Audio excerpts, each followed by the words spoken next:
Alors j'avais prévu parler un petit peu des 40 jours, de ce programme de 40 jours à ce moment-ci, mais on a changé au dernier moment pour permettre à ceux qui enseignent en bas d'entendre comment le 40 jours va fonctionner un petit peu.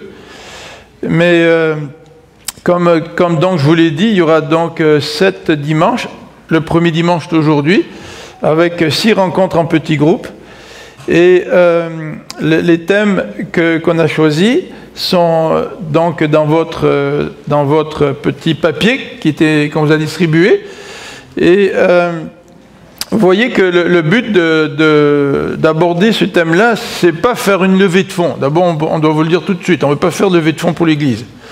Le but, c'est de mieux comprendre notre relation avec Dieu et notre relation avec nos biens. J'ai une petite pile de livres sur les finances chez moi. J'en ai amené 3 qui sont en français, les autres sont en anglais. Maintenant, j'en ai un autre qui a été écrit par un non-chrétien sur le capitalisme et sur le caractère morbide du capitalisme. Donc c'est très important pour nous de savoir ce que la Bible enseigne sur les biens, sur la gestion. Ça influence toute notre vie. En fait, le système que nous avons aujourd'hui, c'est un système capitaliste avec des avantages, mais bien des inconvénients aussi. Et nous sommes influencés par la société dans la manière dont nous gérons nos biens. Vous savez que nous sommes sollicités pour acheter, même si on n'a pas d'argent. Et on nous encourage à acheter à crédit. Donc, l'objectif d'étudier la parole de Dieu pour savoir ce que la Bible nous enseigne à ce sujet, comme je dis, c'est pas du tout pour faire une levée de fonds. On n'est pas dans une situation où on fait une levée de fonds à l'église. Ça a tombé comme ça à cause du Népal. Mais c'est même pas pour nous, tu sais. Donc, c'est un petit peu une coïncidence, ou, comme dirait quelqu'un d'autre, une dieucidence, je sais pas. Mais vous voyez, le premier élément que nous allons regarder, c'est ce matin, Dieu le Créateur et son intendant. Tout part de là. Tout part de notre relation avec Dieu et comment nous nous voyons face à Dieu. Et si nous avons une bonne perspective de qui nous sommes face à Dieu, eh bien, ça va influencer énormément la manière dont nous vivons aujourd'hui. La deuxième étude, dimanche prochain, c'est donc la racine de tous les maux. Timothée nous dit ça, que les biens sont la racine de tous les maux. Alors je pense que c'est une façon de parler, parce que ça ne veut pas dire absolument que tous les maux viennent de l'argent. Mais en tout cas, il y en a des biens. En tout cas, il y en a une bonne partie. Tu sais. Il y a beaucoup de problèmes dans ce monde, autant des problèmes entre les États qui veulent élargir leurs frontières, avoir plus de puissance, être plus riches que les individus. Et vous savez les maux que ça engendre. Nous en avons eu des exemples de corruption, de fraude, où des gens sont carrément, comme on dit en bon québécois, lavés hein, de leurs biens, de leurs fonds de pension, etc. Donc il y a toutes sortes de maux qui trouvent racine dans une mauvaise gestion de nos biens. Ce qui est important pour nous aussi, c'est de savoir si nous sommes satisfaits de ce que nous avons, si nous vivons le contentement. Peut-être en entendant parler de ce thème, vous dites « moi je n'ai pas beaucoup d'argent, ça ne me touche pas ». Mais ça, c'est pas vrai. Tu peux être avare en étant riche et tu peux être avare en étant pauvre. Donc la gestion de nos biens touche chacun d'entre nous, que nous ayons beaucoup ou pas beaucoup de biens. Alors la quatrième, ce sera bien gérer nos biens. Alors ne vous surprenez pas, on ne va pas arriver la quatrième prédication en montrant comment faire un budget à l'écran ici, c'est pas du tout ça. C'est les principes de gestion pour bien gérer nos biens, principes bibliques. Le 5, c'est intéressant parce que ça met en lumière le besoin de l'être humain. L'être humain, il a besoin de s'affranchir de Mammon. La Bible dit, tu ne peux pas adorer Dieu et Mammon. Donc ça veut dire qu'il y a une compétition entre Dieu et Mammon. Et si moi je sers davantage Mammon, bien je deviens esclave de Mammon. Il y a des gens qui sont esclaves des dettes. Moi je connaissais quelqu'un, à chaque jour, les cartes de crédit l'appelaient. Ça c'est fatigant, tu sais. Mais il avait des dettes qu'il avait accumulées. Cette personne-là avait des dettes sans faire trop attention. Et à un moment donné, il s'est retrouvé avec des gros montants sur les cartes de crédit. Mais quand vous ne payez pas vos cartes de crédit, ils peuvent vous téléphoner et vous achaler pour que vous puissiez payer. Et ça, c'est fatigant. Ça, c'est fatigant. Et là, vous vous sentez vraiment esclave de vos débiteurs. Vous devez de l'argent à quelqu'un, vous en êtes esclave. Donc, c'est extrêmement important de savoir comment s'affranchir. Vous savez, quand on décide de suivre Dieu, la Bible nous dit que nous nous affranchissons. Et ça, c'est le paradoxe chrétien. Dieu, c'est notre maître. Et pourtant, quand on le suit, c'est là où on découvre la vraie liberté. Et donc, avoir une bonne théologie, si vous voulez, une bonne compréhension de ce que la Bible dit sur le thème de la gestion de nos biens, eh bien, ça contribue premièrement à nous affranchir. Ça, c'est important. Un autre aspect qu'on verra à la prédication 6, c'est la générosité. Alors, la Bible, vous le savez, parle de générosité, mais ce n'est pas une générosité qui est imposée. C'est chacun d'entre nous devant le Seigneur qui devons décider de comment on gère nos biens. Donc, on va parler d'argent dans l'Église, mais rassurez-vous, il n'y a personne qui va venir vous voir en vous disant combien tu gagnes, combien tu donnes, tu devrais donner plus, tu n'en donnes pas assez. Ce n'est pas du tout dans cette intention-là. En fait, c'est ce genre de pratique que nous détestons, je pense. Donc, l'objectif, c'est de vraiment nous placer devant Dieu, puis nous devons nous réévaluer régulièrement. Cette année, nous, on s'est réévalué, Marie-France et moi, à ce niveau-là. On s'est dit, qu'est-ce que le Seigneur veut qu'on fasse? Et ensuite, on ne peut pas terminer une étude sur la gestion de nos biens ou de nos argents sans parler du trésor céleste. Vous savez ce que dit la Bible? Là où est ton cœur, sera ton trésor. Hein. Alors, est-ce que notre trésor, c'est les biens matériels, terrestres? Quelqu'un a dit, le jour où nous mourrons, nous porterons une chemise sans poche. On ne pourra rien mettre dedans pour partir avec nous. Moi, dans mes poches, je peux mettre mon portefeuille, tu sais. Mais le jour où tu meurs, on va t'habiller d'une chemise, il n'y a pas de poche. Mais vous savez que les rois anciens voulaient, même dans la mort, amener toutes sortes de biens. Et même dans certains pays, lorsqu'un pharaon ou d'autres dignitaires mouraient, même parfois leurs esclaves, on les mettait à mort avec eux pour qu'ils emmènent leurs esclaves avec eux dans la mort. Et il y avait de la nourriture, puis il y avait de l'argent. Pour ça qu'il y a des pilleurs de tombes. Mais les gens s'imaginaient qu'ils pouvaient emporter avec eux, même dans la mort, tous leurs biens. Job avait beaucoup plus de sagesse quand il a dit « Je suis sorti nu du sein de ma mère, puis je vais retourner nu à la poussière. Je ne peux rien amener avec moi. » Alors voilà un petit peu les thèmes des dimanches. Et parallèlement, pendant la semaine, et vous avez les dates aussi dans votre bulletin, donc je vais passer là-dessus très rapidement. Nous allons pouvoir nous réunir en petits groupes, si nous le désirons, pour partager ensemble le fruit de la méditation quotidienne, parce que notre méditation va durer 40 jours. Et vous avez ici le petit feuillet que je vous ai donné, c'est la semaine 1, et le feuillet va mettre l'accent beaucoup plus sur la racine de tous les mots, sur la prédication du dimanche prochain, comme ça on peut s'y préparer, d'accord? Alors, vous avez déjà le lundi 4 mai, une question qui touche la prédication d'aujourd'hui. Alors, je vous le dis d'avance, comme ça vous pouvez mettre les réponses tout en écoutant. Donc, vous réfléchissez un petit peu à ça, vous voyez, le mercredi, c'est Josué 20 à 21, 2 versets dans Josué. C'est l'exemple d'Acan, un exemple qui montre que la racine de tous les maux, c'est l'argent, c'est la convoitise. Alors, vous avez une petite question à répondre, à réfléchir. Et ensuite, en groupe, vous pouvez parler. Et bien sûr, ces petits groupes vont se réunir, ils ne vont pas juste parler de gestion des biens. Si vous avez des sujets de prière à partager, eh bien, il y aura des moments de prière ensemble avec le petit groupe, donc c'est l'occasion aussi de connaître d'autres personnes. Alors nous, le mercredi, on a déjà un petit groupe. On a décidé que notre petit groupe du mercredi allait se séparer pour aller dans d'autres endroits, pour permettre à chacun de connaître d'autres personnes pendant au moins ces 6 rencontres de mi-semaine. Alors comme je vous l'ai dit tout à l'heure, si vous voulez faire partie d'un petit groupe, dites-le, c'est pas trop tard, et on pourra toujours s'arranger pour voir si on peut organiser donc un petit groupe pour que vous puissiez vous rencontrer. Alors donc voilà pour le projet 40 jours. Rassurez-vous, j'aimerais faire d'autres projets de 40 jours, peut-être si ça marche, celui-là en tout cas, mais le prochain, c'est 40 jours de jeûne. Ça vous tente, ça? Non, je pense pas. Hein? Ouais. Ok. Alors, je vous invite à lire dans Genèse au chapitre 1er, chapitre 1 et 2.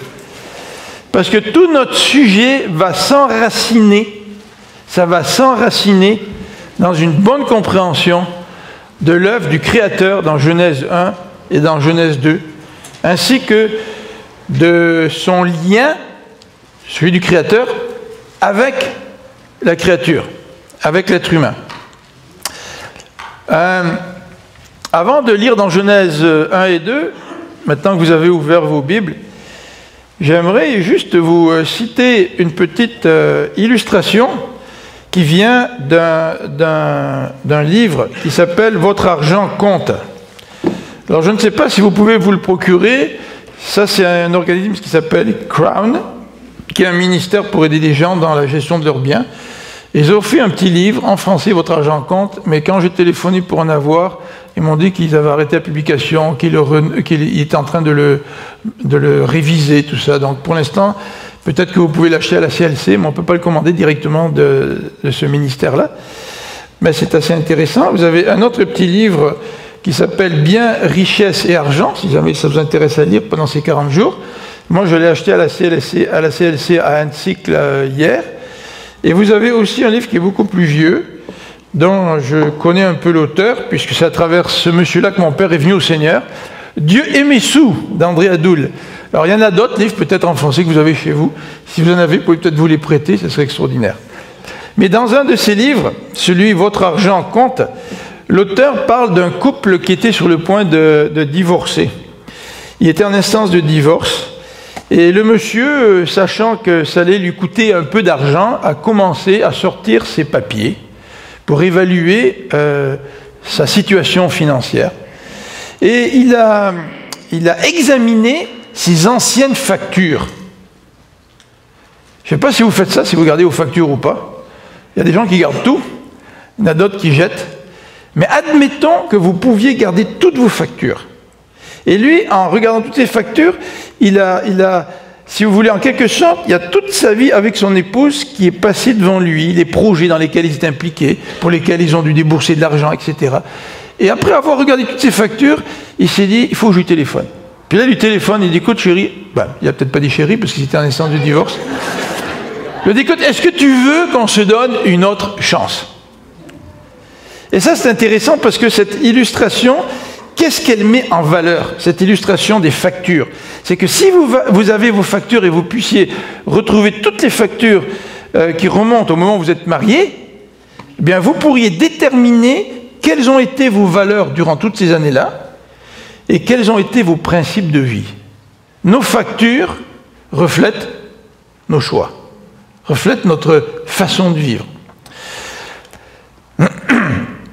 Dans un de ces livres que je viens de vous mentionner, j'ai lu donc cette affirmation suivante, qu'il y a 215 versets sur la foi dans le Nouveau Testament. C'est important la foi, hein? Il y en a à peu près pareil sur le salut, 218. Mais il y en a 2084 sur la gestion de l'argent et des finances.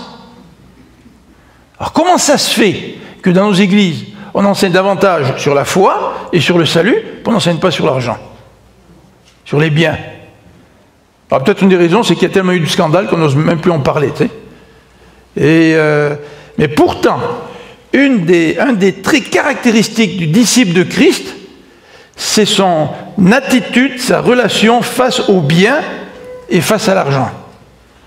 Et si nous ne le réalisons pas, il va manquer quelque chose de gros dans notre vie spirituelle, dans notre relation avec Dieu. Dans cette citation que je vous fais, il est aussi précisé que sur 38 paraboles de Jésus, il y en a 16 qui parlent de l'argent. On ne pourra pas toutes les voir pendant 40 jours, bien sûr, mais si vous voulez méditer pendant ces 40 jours sur le thème de la gestion des biens, bon, on a de quoi méditer quand on ouvre la parole de Dieu. En fait, j'ai l'impression que le Seigneur il parle plus de ce thème-là que de n'importe quel autre thème dans le Nouveau Testament. Alors pourquoi tant de versets traitant de l'argent? Pourquoi? Vous avez peut-être vos raisons, mais j'aimerais vous en donner 3 que vous pourrez peut-être marquer sur la petite feuille ici, votre outil des 40 jours pour la semaine. La première raison, c'est ceci. C'est que ces versets sont présents dans la Bible parce que le Seigneur sait que les richesses ou notre rapport avec les richesses vont déterminer notre relation avec le Seigneur. C'est qu'il y a un lien extrêmement étroit entre notre rapport avec nos biens et notre relation avec le Seigneur. Et il y a bien des vies spirituelles qui déclinent, des vies qui s'assèchent, parce que les chrétiens qui vivent cette sécheresse spirituelle n'ont peut-être pas compris, c'est pas juste une raison, mais il y en a plusieurs, mais n'ont peut-être pas compris quel rapport ils devaient avoir avec l'argent. Et parce qu'ils n'ont pas très bien saisi cela, leur relation avec le Seigneur en souffre.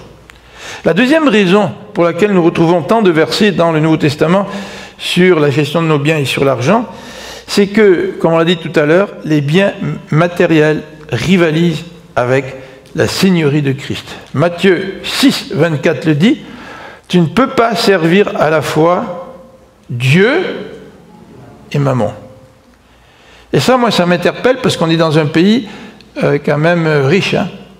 Vous savez, on parle du Népal, là, mais au Népal, ils n'ont pas les soins médicaux comme nous. Quand les maisons tombent, c'est toute une structure sociale qui s'effondre, là. Et cette semaine, mercredi, on parlait de la crise du verglas. Vous vous rappelez la crise du verglas? C'était quoi, en 99 par là? 98? Moi, j'étais privé d'électricité 3 heures à Rosemère. Vous savez? Alors je pourrais dire, Seigneur, tu me bénis, fantastique. Mais non, c'est pas ça. Hein. Le Québec s'est un peu soudé ensemble, puis on est passé à travers la crise du verglas. Pendant un mois, il y a même des gens qui ont été privés d'électricité pendant plus de 4 ou 5 semaines. Tu sais. Ça a été une crise au niveau de la province. Mais est-ce que ça a affecté notre vie profondément? D'un certain côté, peut-être. Peut-être plus du côté psychologique, je ne sais pas. Peut-être qu'il y en a qui ont acheté un poêle à bois. Tu sais. Mais en fait, on a continué notre vie. Hein? Mais une crise comme celle qui s'est vécue soit au Népal, soit en Haïti, ou soit la famine au Kéra, ce sont des choses qui nous affectent profondément. Et je me dis aujourd'hui, est-ce que je ne vis pas dans une vie où j'ai trouvé un petit équilibre dans ma vie chrétienne, mais ce petit équilibre que j'ai me fait oublier de vraiment me poser la question, est-ce que sous certains aspects, je ne sers pas parfois Mammon au lieu de servir Dieu?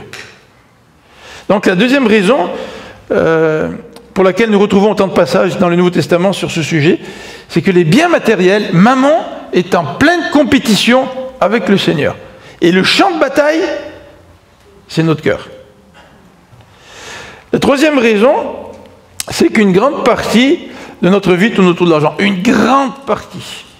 Toutes les décisions qu'on prend, hein, qui ont des impacts financiers. Nos relations, les problèmes d'héritage dans les familles. Vous avez déjà entendu parler de ça, des familles chez lesquelles tout semblait bien aller, puis d'un seul coup c'est la crise, on se chicane. Ouais, on entend parler de ça avec les gens qui sont riches, mais ce n'est pas toujours le cas. C'est aussi avec des gens qui en ont beaucoup moins. Tu sais. Et aussi, la relation de couple peut être affectée par la gestion de l'argent. C'est toute notre vie, ou une grande partie de notre vie est baignée dans ce contexte-là.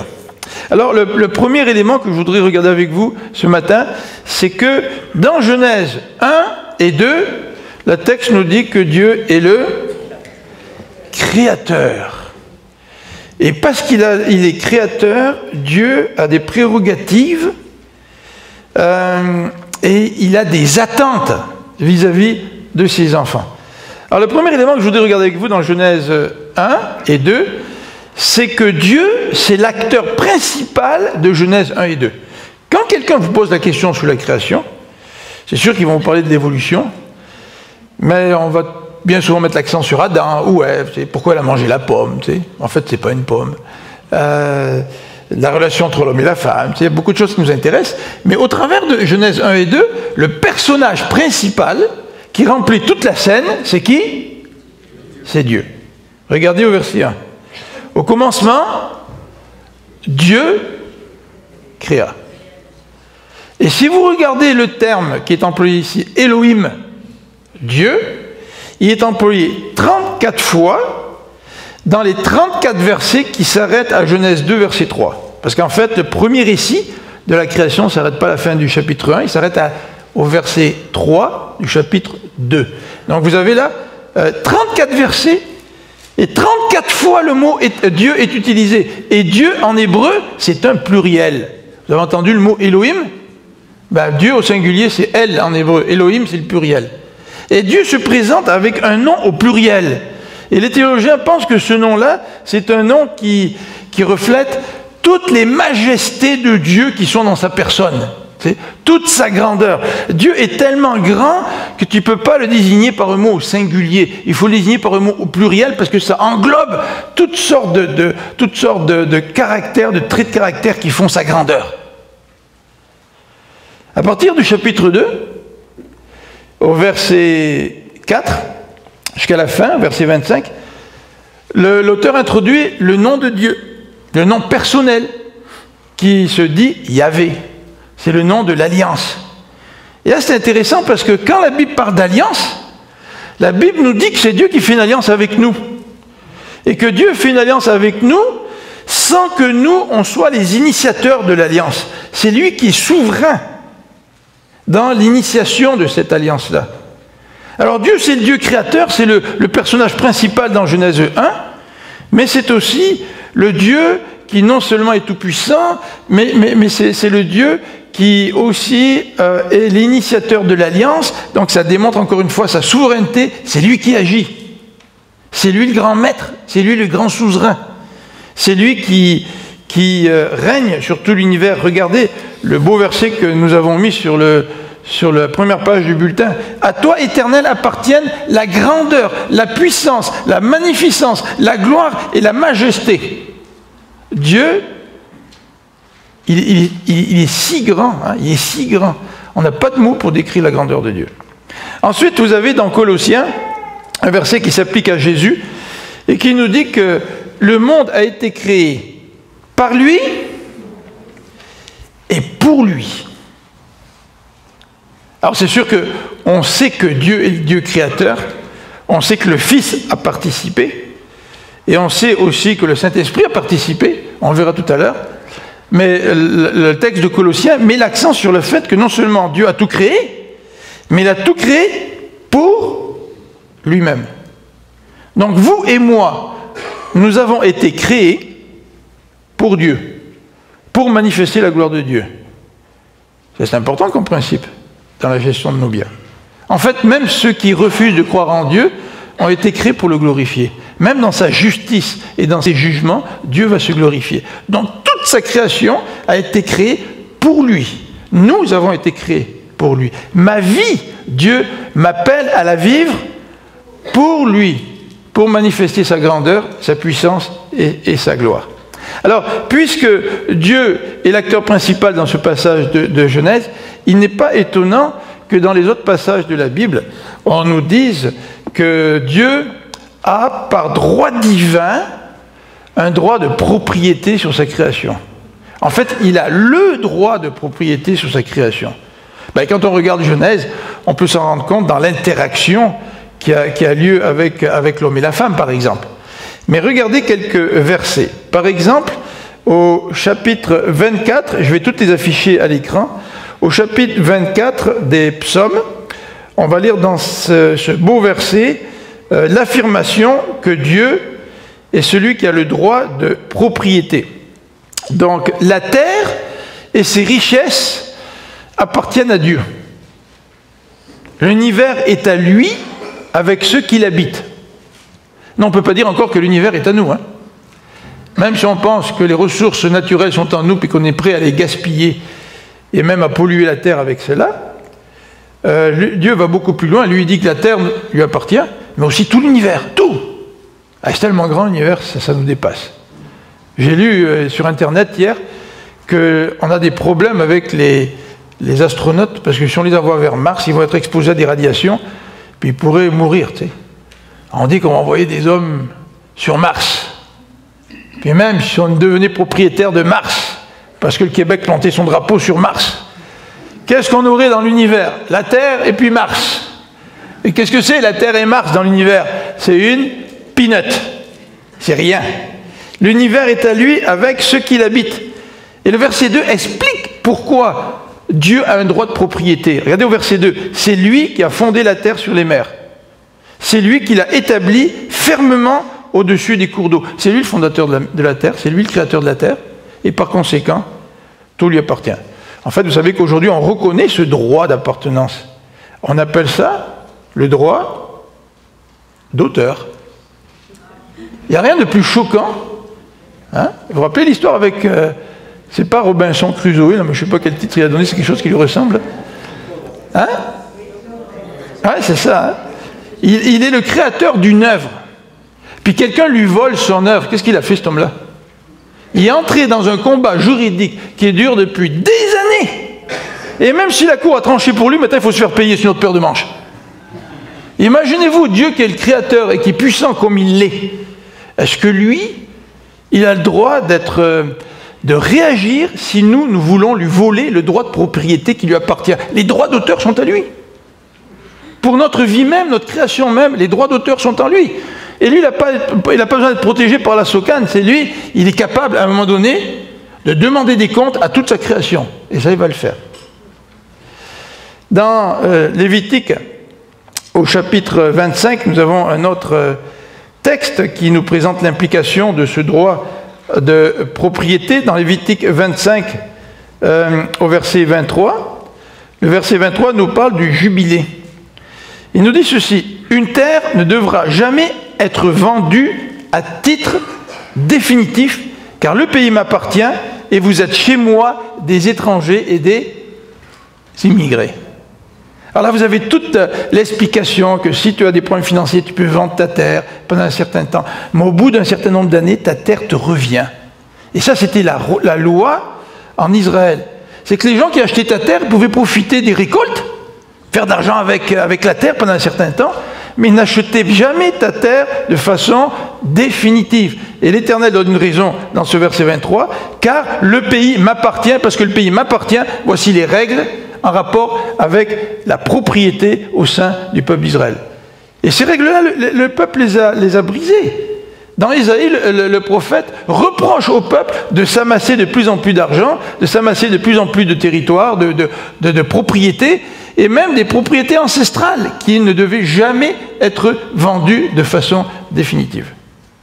Alors vous voyez déjà un aspect de la loi de Dieu pour que les êtres humains ne deviennent pas esclaves des autres, qui sont poussés par l'avidité, l'appât du gain, on en veut toujours plus, en acheter toujours plus, et bien sûr on prend aux autres. Hein. Quand on est avide de gain, on ne prend pas à personne, on prend à quelqu'un pour devenir plus riche, n'est-ce pas? Alors, vous avez quelques applications de cela qu'on retrouve dans plusieurs livres que je vous ai mentionnés. Le livre de Goetz, lui, il n'est pas en français, mais Goetz a écrit un livre. C'est un auteur dont les livres ont été traduits en français, pour ceux qui le connaissent. Un dimanche soir, il était en train de dormir, pas 2 heures du matin, son téléphone sonne. Et on lui dit qu'il y a un feu à l'église. Alors il se dépêche, s'habille avec sa femme, ils vont à l'église. Il arrive à l'église, il y avait les pompiers, il y avait l'hélicoptère des mass médias, il y avait la télévision.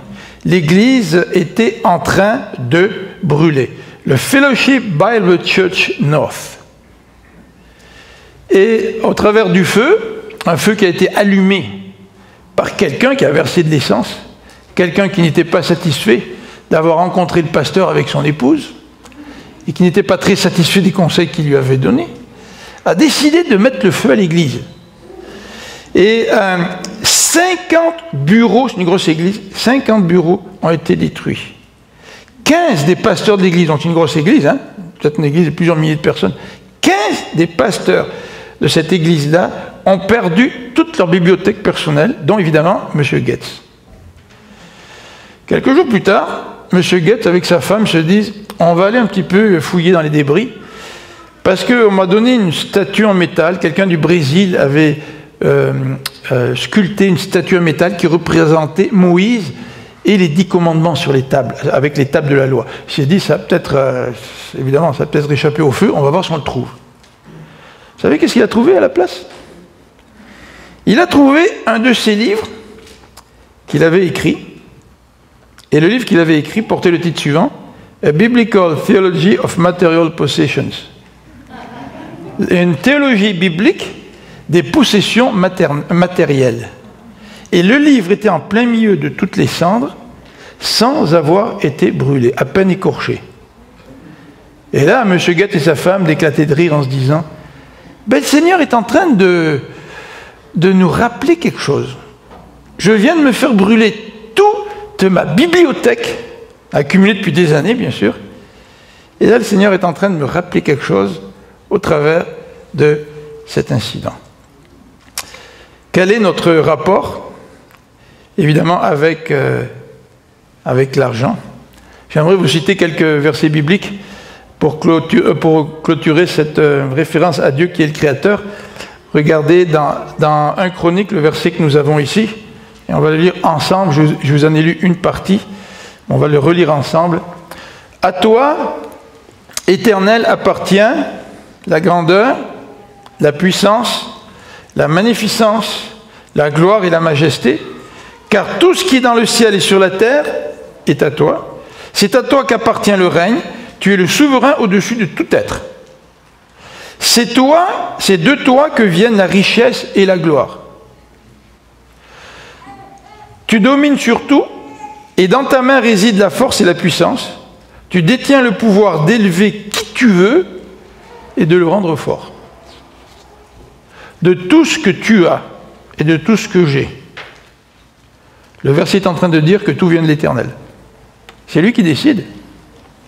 Alors pour quelle raison est-ce que je devrais moi-même me considérer le propriétaire de tous mes biens, de mes talents, de mon temps, de mon énergie, alors que le texte ici dit clairement que c'est de lui que viennent la richesse et la gloire, c'est lui qui donne, c'est lui qui reprend. Deuxième verset qui illustre cela dans Agée au chapitre 2.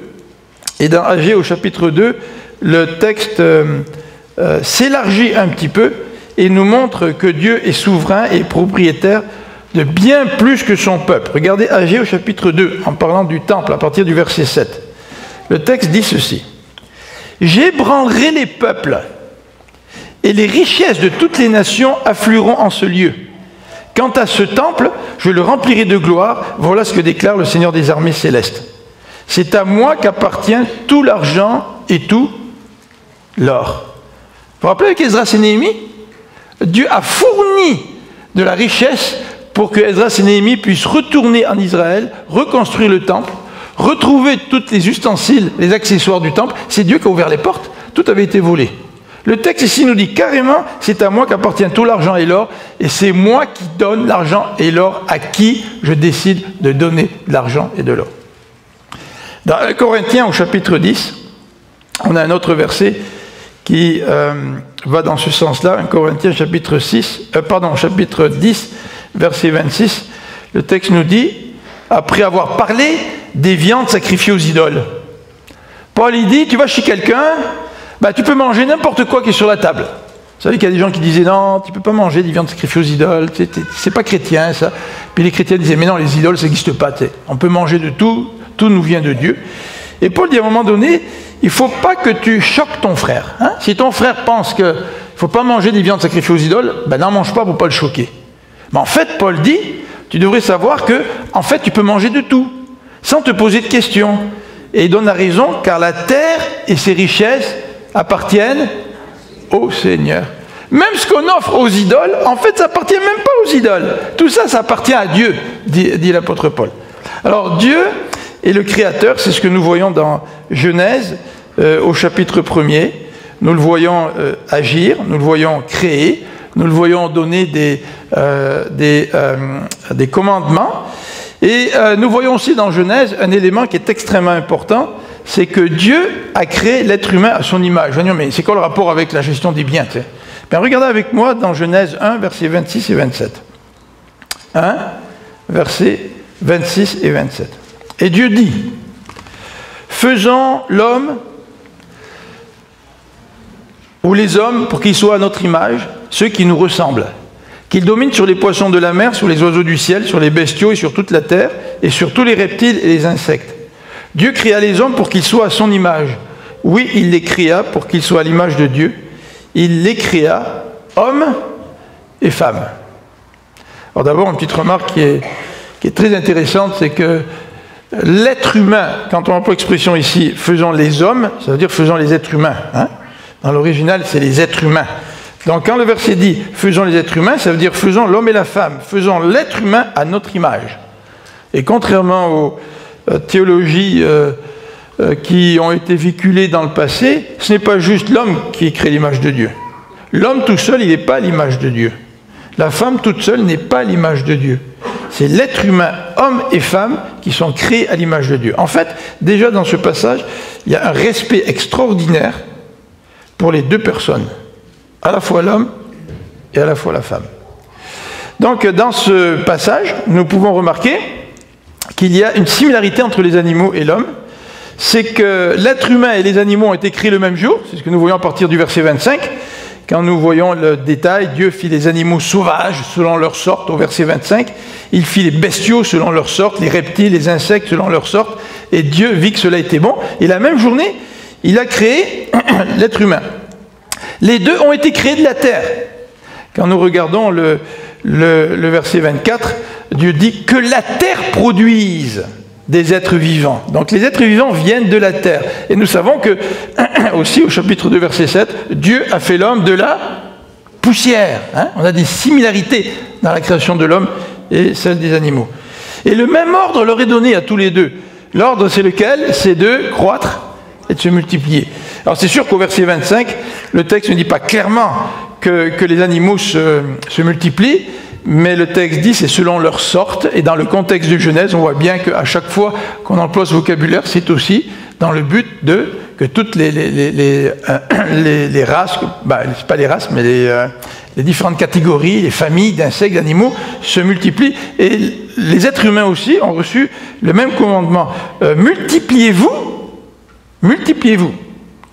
Par exemple, il y a un autre aspect qui n'est pas pareil, et ça touche l'unicité de l'être humain. L'unicité d'être humain, ce n'est pas simplement de se multiplier, mais c'est aussi de dominer. Mais dans le contexte de Genèse, cette domination se fait dans un cadre établi par le propriétaire. En anglais, on appelle ça le stewardship. Comment on dit ça en français? Le gérant ou l'intendance. Vous voyez le titre? Dieu le Créateur et son intendant. Dieu a confié à l'homme une tâche d'intendant. C'est-à-dire que l'intendant, c'est celui qui travaille dans la maison, qui s'occupe de la maison, qui la maintient en ordre, qui la nettoie, qui la répare, mais il le fait pour le maître. Il était engagé pour le faire pour le maître, au nom du maître. Mais ce qui fait l'unicité de l'être humain, c'est en particulier le fait qu'il a été créé à l'image de Dieu. Regardez au verset 26. Le verset 26 dit « Faisons l'être humain notre image ». Faisons, c'est un pluriel. Ben quoi, ils sont un, ou ils sont deux, ou ils sont trois? Et déjà, nous voyons dans le premier chapitre de la Genèse une allusion à la Trinité. Déjà, au chapitre 1er, au verset 2, l'Esprit de Dieu se mouvait au-dessus de l'abîme. L'Esprit de Dieu est là. Dieu, c'est lui le Créateur. Et par la suite, lorsque nous avons la révélation qui vient par la personne de Jésus, nous savons que le Christ, lui aussi, était là à la création. En fait, le Proverbe, qui est une présentation, une typologie de Christ, nous dit que Christ était là même au moment de la création. Et on parle de la sagesse dans Proverbe 8, puis la sagesse personnifiée, c'est le Christ. La sagesse était là au moment de la création. Le Christ était là. D'ailleurs, Colossiens 1,16 va le dire très très clairement, tout a été créé par le Christ et tout a été créé pour lui. Et rien n'a été créé sans le Christ. Donc on voit que l'être humain a été créé, et ça c'est son trait qui le différencie de toute la création, il a été créé à l'image de Dieu. Mais qui il est cet être humain? Pourquoi on dit qu'il a été créé à l'image de Dieu? J'aimerais mentionner 3 éléments, il y a peut-être bien d'autres éléments, mais j'aimerais mentionner 3. Le premier élément, c'est que l'être humain est un être relationnel. Vous vous rappelez ce qu'on a dit tout à l'heure, l'argent, les biens sont la racine de tous les maux. Et un des maux, c'est les relations brisées à cause de l'argent, ou à cause des biens. Et quand nous utilisons mal nos biens, et que ça affecte nos relations, nous touchons directement à ce que Dieu a voulu bâtir en nous. Dieu a voulu que nous soyons construits à son image.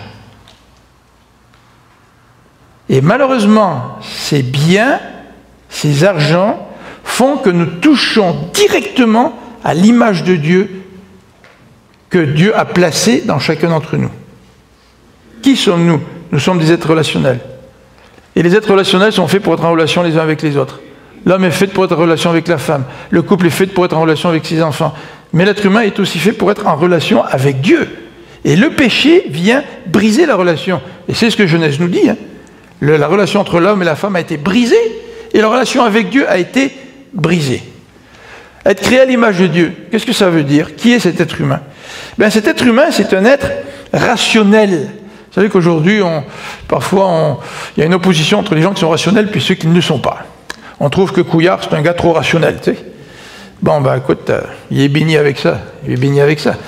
Mais l'être humain est fondamentalement un être rationnel parce que Dieu lui a donné la capacité de communiquer. Et nous ne communiquons pas avec Dieu au travers d'émotions. Nous ne communiquons pas avec les gens au travers d'émotions. Nous communiquons en utilisant des langages. Et quand tu utilises un langage, ça veut dire que tu es capable d'écouter et de comprendre. Et ça veut dire que tu es capable de répondre. C'est ça. Hein? Et dans la Trinité, les membres de la Trinité communiquent entre eux. Et ils communiquent entre eux de façon tout à fait parfaite. Hein?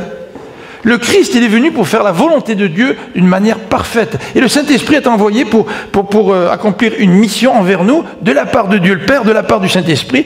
Ils ont établi un plan depuis toute l'éternité. Il y a une communication, une communion. En fait, dans communication, on a aussi le mot communion, ou presque. Oui, on a le mot communion, on a le mot union. Le fait de pouvoir communiquer, de s'écouter, se comprendre, de se répondre, de s'engager. Ça, c'est un signe qu'on est créé à l'image de Dieu.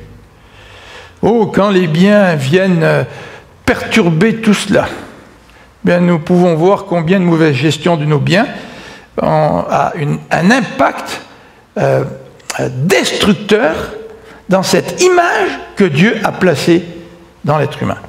Le troisième élément, qui est l'être humain, parce qu'il a été créé à l'image de Dieu, bien, c'est un être qui est responsable. Il est imputable. Regardez le verset 28. Dieu dit, « Soyez féconds, multipliez-vous, remplissez la terre, rendez-vous-en maître et dominez les poissons des mers, les oiseaux du ciel et tous les reptiles, les insectes. » Tu as une mission. Dieu a confié une mission à l'être humain. Nous sommes des mandataires. La question n'est pas de savoir si on l'est ou pas. La question, c'est de savoir si on accomplit ce mandat. Parce que nous sommes des mandataires, nous sommes des gestionnaires de la part de Dieu, nous sommes des intendants de la part de Dieu. Ça, c'est notre mission, c'est le rôle que Dieu nous a donné. La vraie question, ce n'est pas de savoir qui on est, la vraie question est de savoir si on assume ce qu'on est. Et si nous obéissons au mandat de Dieu. Alors voilà un petit peu le rapport entre Dieu le Créateur que nous voyons, Dieu le Créateur et son intendant que nous voyons dans Genèse. Et le dernier point que je voudrais vous mentionner, c'est ceci. C'est que Dieu a établi l'homme comme son intendant. Alors je vous invite à réfléchir un petit peu là-dessus. Nous sommes des intendants pour Dieu. Et à regarder premièrement les bénédictions que Dieu accorde à l'être humain. Ça, c'est extraordinaire quand on lit ça dans Genèse. Genèse 1, verset 29. Regardez le verset 29. Dieu dit, « Voici, je vous donne, pour vous en nourrir, de toute plante portant sa semence, partout sur la terre, et tous les arbres fruitiers portant leur semence. » Et aussi, Dieu donne aux animaux, bien sûr. Mais au verset 29, Dieu donne pour pourvoir à l'existence de l'être humain. Dieu pourvoit. Ça, vous savez, dans la théologie des biens et de la gestion des finances, il y a un élément fondamental. C'est que je peux faire confiance à Dieu et je peux être un bon intendant sans vouloir tout ramasser pour moi-même parce que je sais par la foi que Dieu est un Dieu qui pourvoit. Et c'est dans la mesure où je comprends et que je saisis par la foi que Dieu est quelqu'un qui pourvoit pour mes besoins que moi je peux assumer pleinement mon rôle d'intendant. Regardez le chapitre 2, verset 16. Le chapitre 2, verset 16 nous dit « L'Éternel Dieu ordonna à l'homme, mange librement des fruits de tous les arbres du jardin. » Là encore, Dieu fournit à l'être humain pour son existence.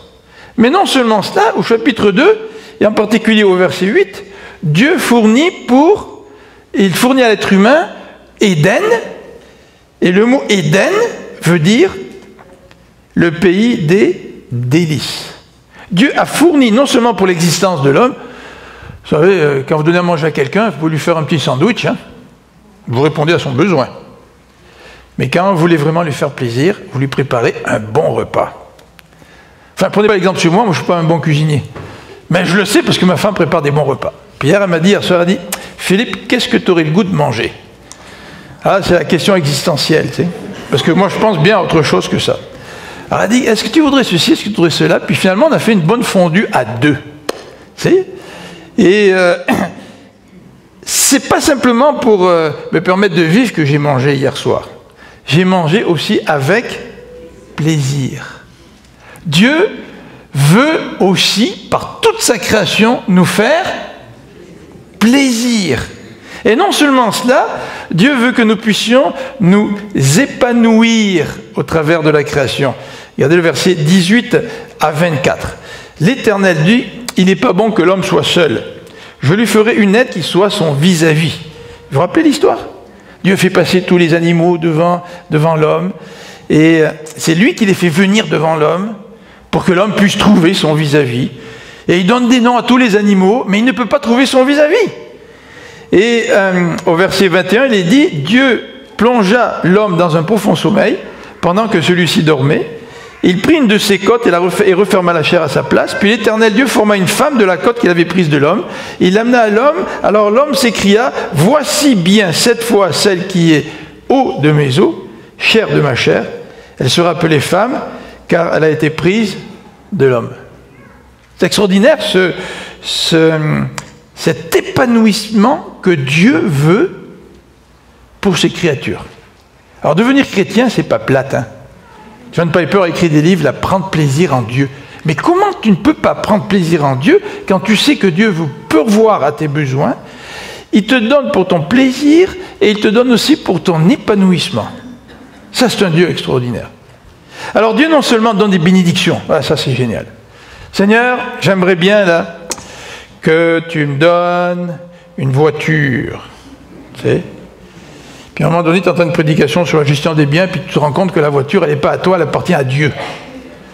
Alors peut-être que dans ce cas-là, 2 semaines après que tu aies une voiture neuve, ça nous est arrivé avec notre voiture, quelques semaines après, on a eu un accrochage. Puis généralement, on se dit, ah, j'ai eu un accrochage avec ma voiture. Mais il y a un homme qui avait décidé de remettre tous ses biens entre les mains de Dieu. Et lorsqu'il a eu l'accrochage avec sa voiture, il a dit, ben Seigneur, tu sais, il y a vraiment une grosse marque sur la porte de ta voiture. Il va falloir que tu m'aides à trouver une solution pour ça. Tu sais? Vous savez, il y a une différence quand nos biens nous appartiennent et quand nous reconnaissons que nos biens nous appartiennent à Dieu. John Wesley, quand lui aussi il a perdu sa maison suite à un incendie, ben, il a dit, au moins Seigneur, j'aurai une chose de moins à m'occuper à ton service. Parce que pour lui, sa maison, c'était la maison de Dieu. Alors, le Seigneur nous donne une mission, et dans cette mission, dans Genèse, il est dit donc à l'homme de se multiplier, il lui dit de dominer, mais il lui donne aussi un cadre, au chapitre 2, versets 16 à 17. Et le fait qu'il lui donne un cadre montre bien que Dieu est le propriétaire. En fait, ça engage quelqu'un pour faire refaire, je ne sais pas, ton aménagement paysager, c'est toi qui vas leur donner un cadre. Hein. Ça va être un cadre financier, ça va être aussi un cadre sur qu'est-ce que tu veux faire, comment tu veux que les choses soient faites. En fait, le propriétaire donne un cadre. Et Dieu ici donne un cadre, au verset 16. L'Éternel Dieu ordonna à l'homme, mange librement des fruits de tous les arbres du jardin, sauf du fruit de l'arbre du choix entre le bien et le mal.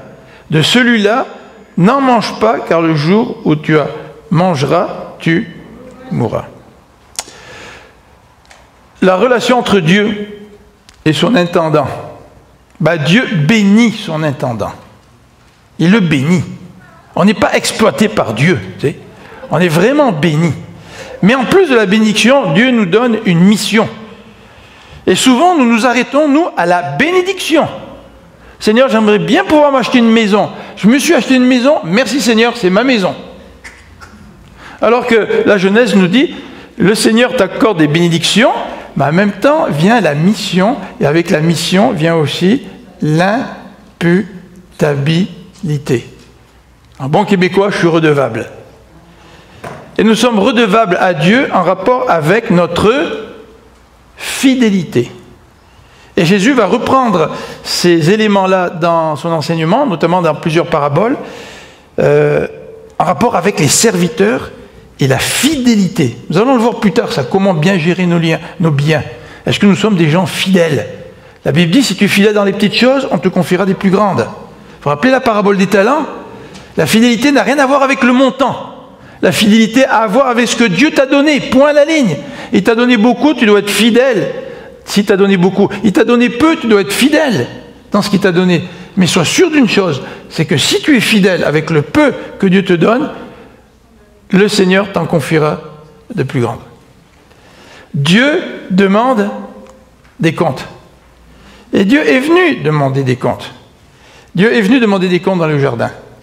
En fait, l'homme a dû répondre de son intendance directement devant Dieu.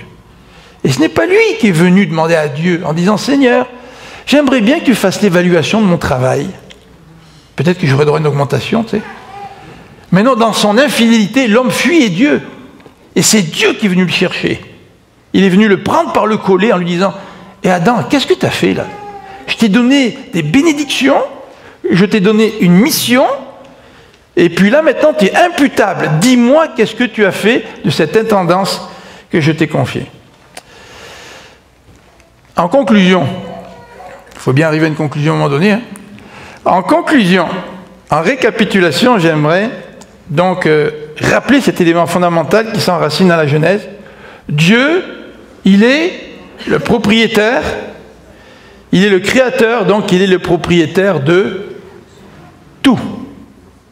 Puis tout avec un grand T. Tout. Qu'est-ce que ça englobe le tout? Deuxième élément, c'est que je suis son intendant. Nous sommes ses intendants. Et face à cet enseignement, je suis obligé de me poser des questions. Hein. Je ne sais pas si vous posez des questions, mais moi je suis obligé de me poser des questions. Si tout appartient à Dieu, et que moi je suis son intendant, qu'en est-il des choses que je considère ma propre propriété? C'est qu'en est-il de ces choses-là?